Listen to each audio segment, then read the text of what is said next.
I was originally intending on making a video about the Justin Tipping movie, Him, starring Tyreek Withers and Marlon Wayans. However, the film is pretty thin, and it kind of resists any possible interpretation that I could have made a full-length video about, or cared to, rather. So, here's another installment of a Yapattack coming at you. For those of you who've seen any video of mine, you probably already know that I'm an anti-capitalist, anti-racist, and I don't believe in any system governed entirely by superstition. This movie, on paper, seems like everything I would enjoy about a movie. However, what little enjoyment I did have was upended by an overall clunkiness of the film itself. This may be controversial, but I don't think the film should have even had a plot, or rather, it suffers from trying to fit itself into a traditional narrative.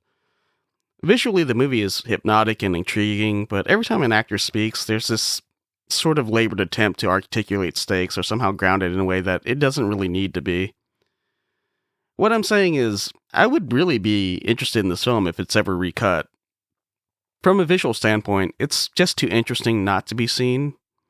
And strangely, it sort of reminded me of a Jodorowsky film like Santa Sangre or The Holy Mountain.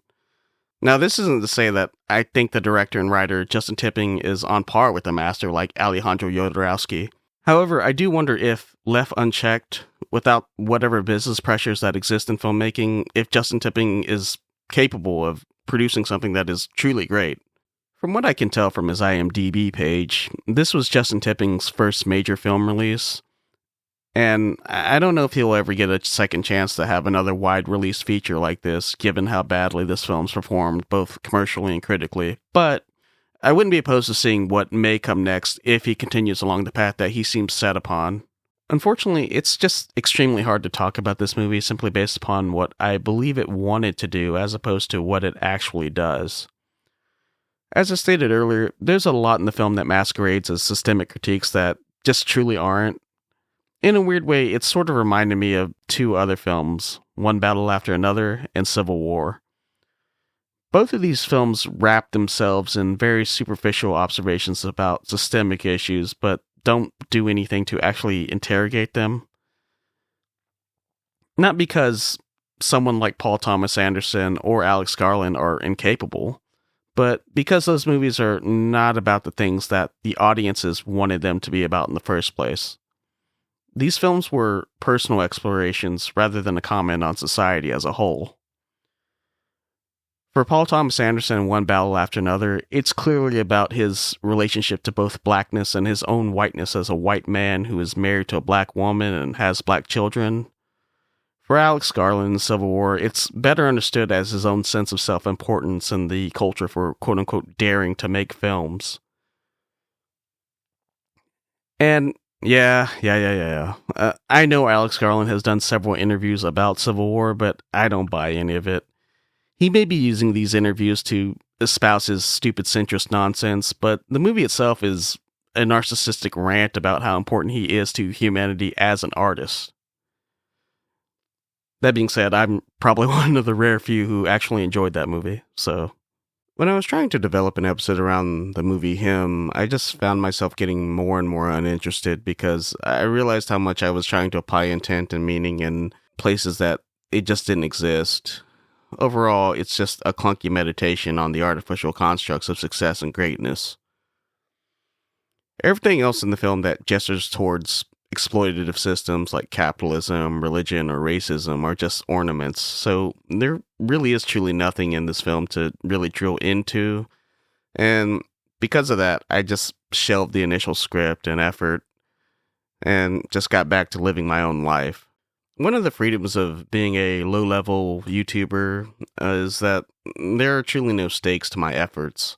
I don't have any contractual obligations, nor am I dependent on the platform for income, so I can just do this at my own leisure, and when inspiration strikes. Sadly, it doesn't strike me as often as I would like, or rather, not hard enough for me to drop my other obligations and hobbies to make content. And then, Graham Platner happened, and strangely, it started making me think of him again, the film, and in particular about the distance between intent and impact. For any of you who've actually sat through any of my Yapattacks before, you may have noticed that even though those videos cover multiple subjects, they're bound together by a particular theme. At least, I hope you noticed that. I'm actually a pretty bad writer, and therefore, I may not be the best at structure, so if you haven't noticed that, then that's on me. So, for the sake of transparency, on this particular episode of Yapattack, I'm just going to spell the theme out. Sometimes things don't mean what you want them to mean. There's oftentimes an incongruency between what we want to express and how it is received.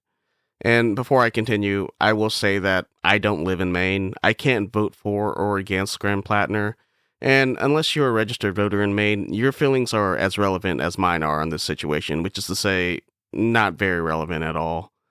This is something that Mainers have to work out amongst themselves. None of us outside of the state can make this decision for them. The reason I feel like I have to say this is that the internet is full of opinions, which is completely fine. However, I've noticed an occasional moment or two where an opinion crosses the line and becomes an edict. There seems to be a kind of narcissism, or in the very least, a form of scapegoating online that seems to imply that your favorite internet leftist shows and hosts have some sort of power to make or break this race in some way. This is just wildly stupid and untrue. These shows are only responding to the sentiment in Maine. They're not creating it. Now, I'm not saying media is unimportant to politics. I'm not saying that there isn't such a thing as out-of-state campaign contributions or even other mechanisms to support a candidate who does not live in your state. But when I see other YouTube personalities I normally enjoy going out of their way to announce their support or lack thereof for Platner, it just comes across as deeply unserious to me. What exactly do you want people to do with that? What even can people do with that, other than know that your favorite online personality who does not live in Maine thinks of an election that they cannot vote in? Unlike a lot of the online left, I did not quite have the same reaction to the discovery that Graham Platner had a Totenkopf, or rather the SS version of it, tattooed on his chest, simply because it didn't surprise me. The United States of America is, on its very best day, a right-wing authoritarian country, and this is just way before Trump was ever elected into office. Our history as a slave colony, the genocide of the native populations, our refusal to hold war criminals accountable on a routine basis, our foreign policy is solely designed to destabilize every nation of the world so that our elites can extract wealth from those countries. Our material support to not just one, but two genocides, in the present day, mind you. And don't get me started on how American domestic policy in regards to segregation and Jim Crow laws actually helped inspire Hitler's own domestic agenda. This means Nazism is effectively an American export that was brought back to the United States a la the pizza effect. What I mean is, there really is nothing about this country on a practical level that is designed to produce a citizen that is remotely left-wing. By default, if you grew up in the United States of America, it's practically impossible with all the social and cultural programming to make it to adulthood and beyond without being some degree of right-wing. If you're lucky, the furthest left you'll come out is a center-right corporate Democrat. That is to say, there is no meaningful left-wing in the United States, just people who are varying degrees of right-wing, with occasional bright spots of actual left-wing sentiment. It takes an active effort to shed this programming, and if you're here on this channel watching this, then you have probably managed to break some of that indoctrination, and for that, I'll congratulate you. It is hard work. I mean, unless you're like a weird centrist or something, then you have a lot more work to do, because centrism only works in defense of the status quo, and as established, in regards to the United States, that means defending a right-wing authoritarian country. And for some of you, that might be a depressing thought.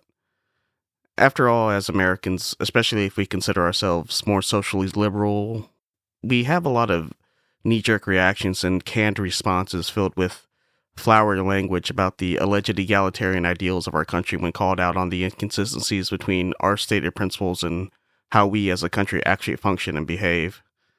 In actuality, that changes nothing about the country itself. It just is a way of self-soothing.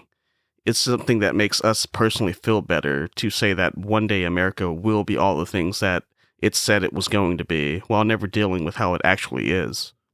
It really is, in many ways, like an abusive relationship, and we're often left making excuses for the country because it keeps promising one day to change, but just never seems to. So, when I talk about not being surprised, it's because I know the country that I grew up in.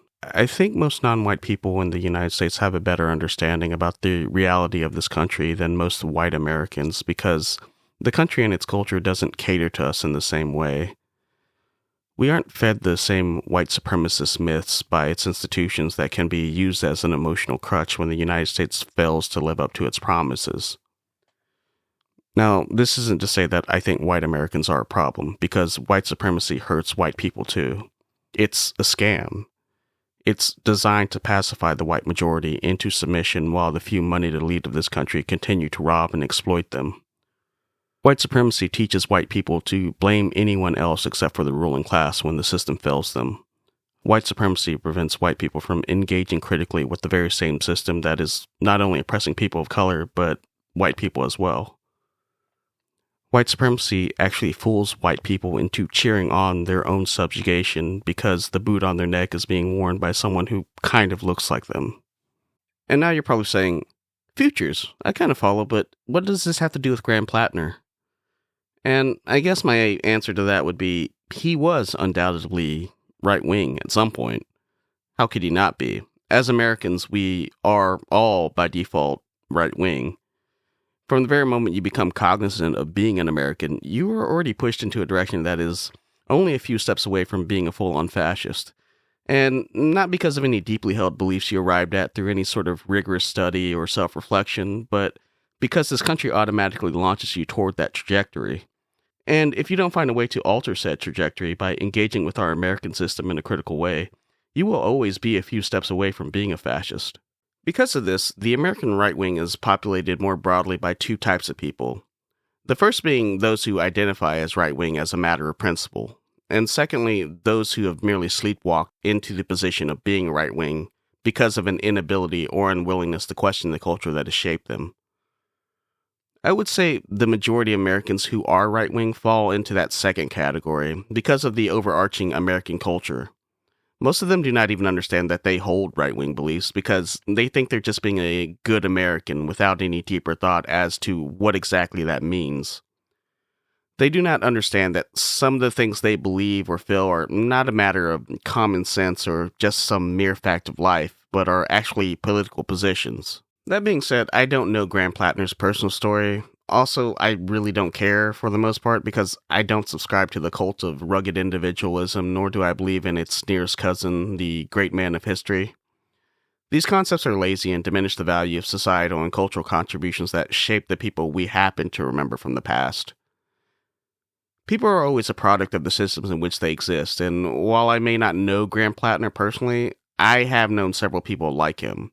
People that I grew up with who, through a combination of ignorance, desperation, and romanticism, found themselves in the armed forces on the other side of the world fighting in Iraq or Afghanistan. I got to see those same people come home, forever changed in a myriad of different ways, usually depressed, nihilistic, and counterintuitively for some, an overwhelming desire to redeploy even after getting stop-lost.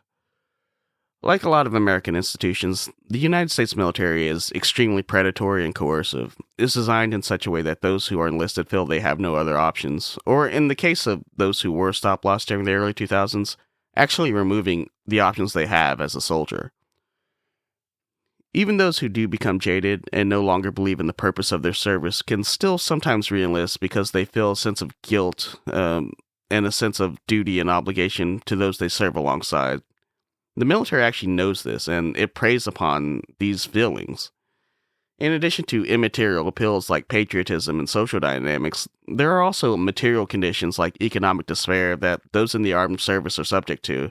And for those of you who may not know, there is a cottage industry of things like check cashing, payday advances, and car title loans that spring up around towns with military bases designed to further ensnare members of the military into debt traps, thus causing further entrenchment into the system.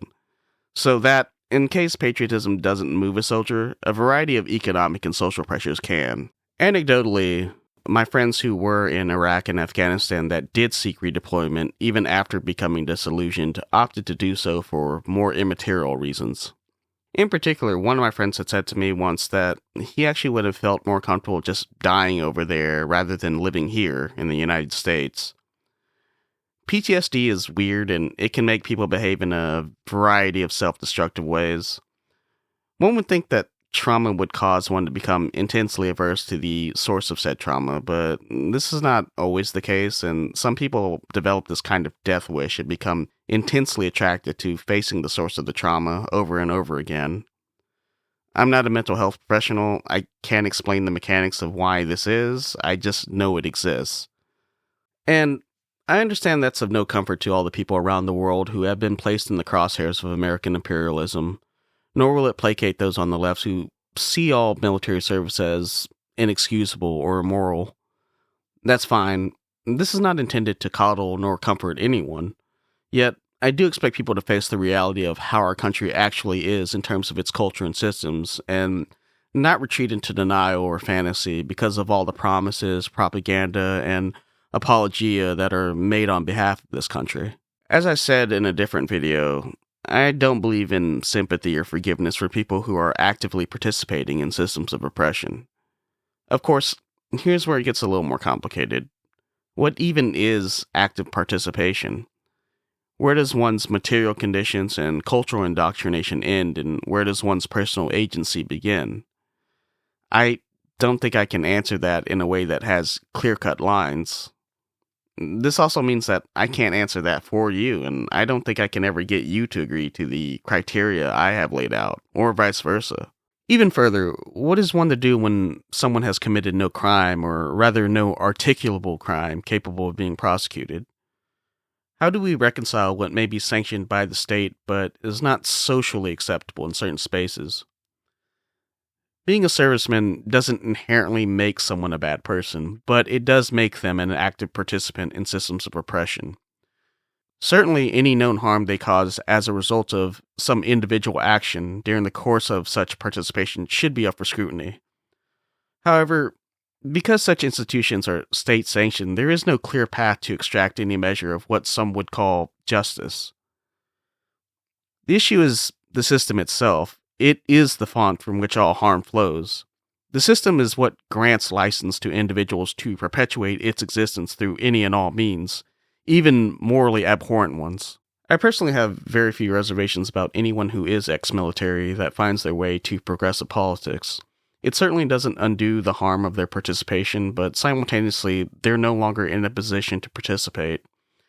It doesn't absolve them as a person if they become either progressive or a leftist, but I often remind myself that not everyone arrives at these political positions because of all the institutional and cultural headwinds meant to deter the average American from even considering such positions in the first place.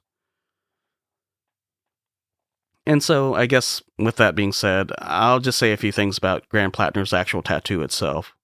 Firstly, yes, it is a Nazi tattoo. Having spent some time on YouTube now, I've seen kind of strange apologia, strange comments, chat messages during live streams that are just trying to pretend that it's just a skull and bones, and it isn't. It is, in particular, a Totenkopf, or a death's head. And, of course, the imagery exists in other cultures and contexts that are not associated with Nazism. However, this tattoo is very specific, and it's a specific version with a specific historical origin and meaning.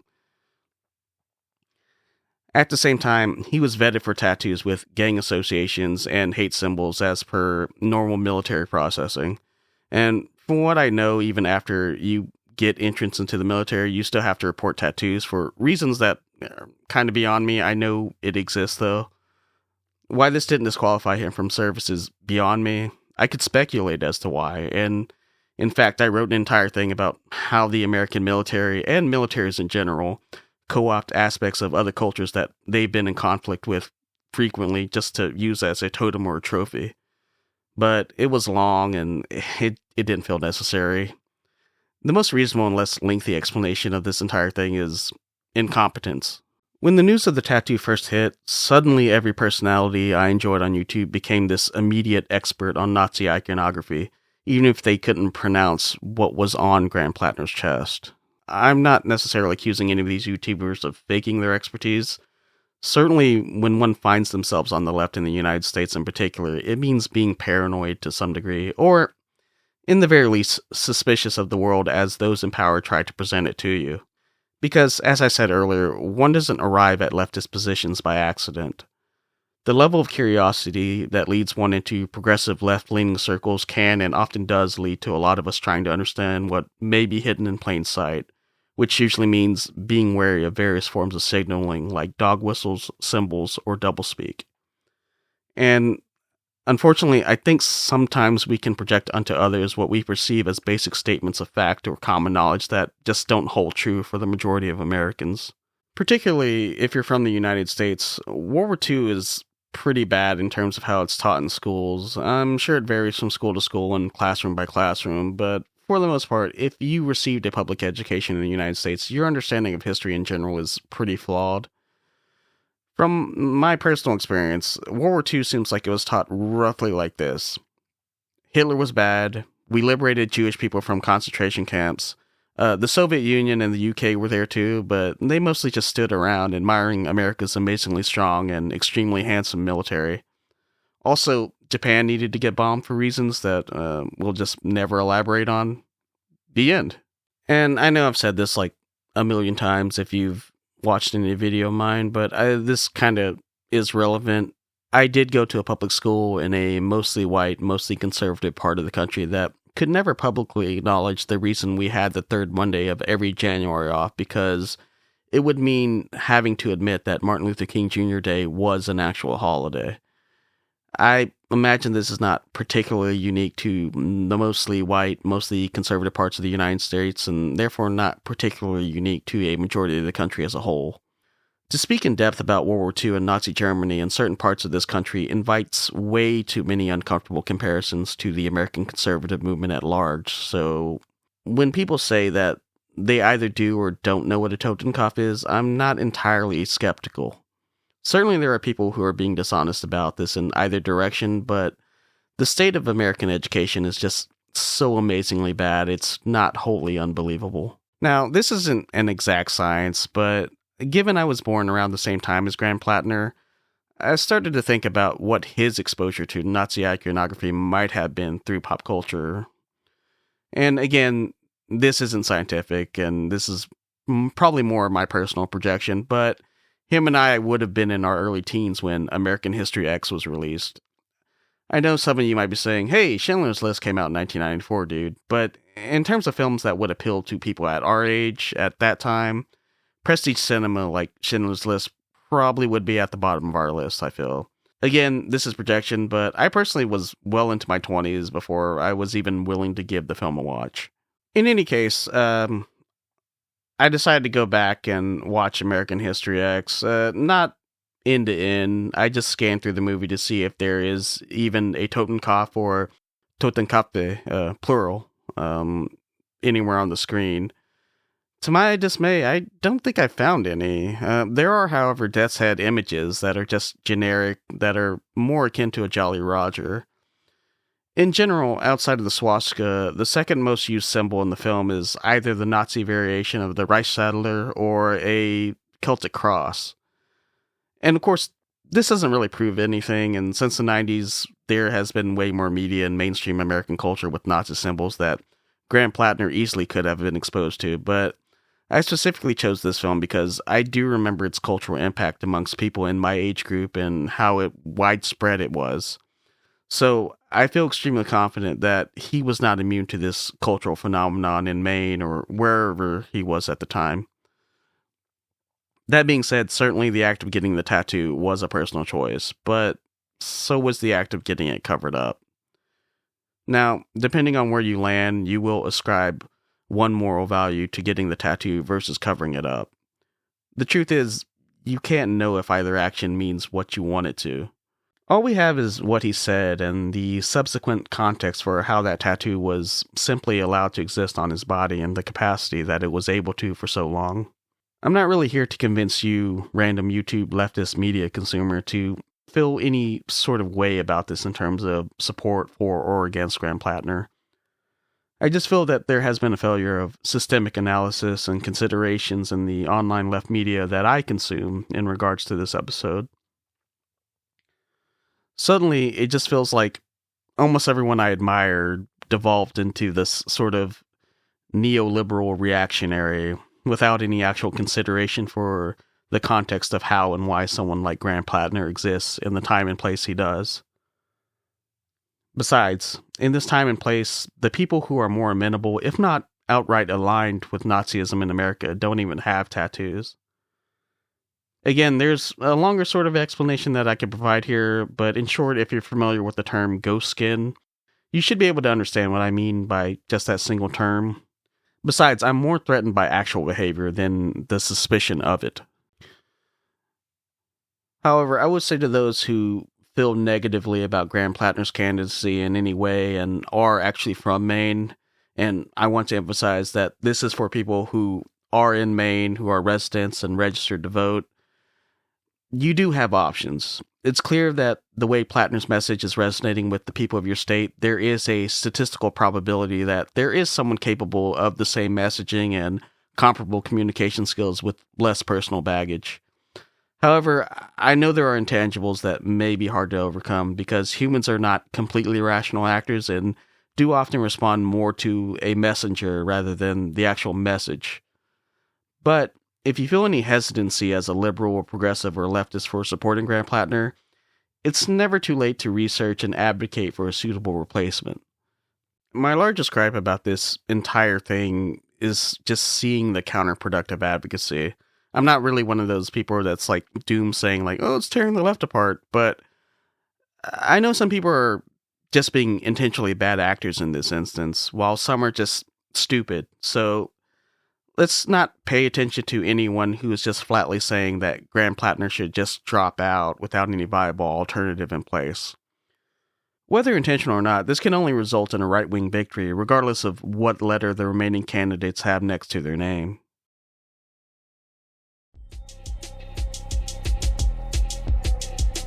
Ooh, yeah, that was a lot longer than I expected it to be. It's practically a full episode length, and I'm not necessarily proud of that, considering how much I did cut out.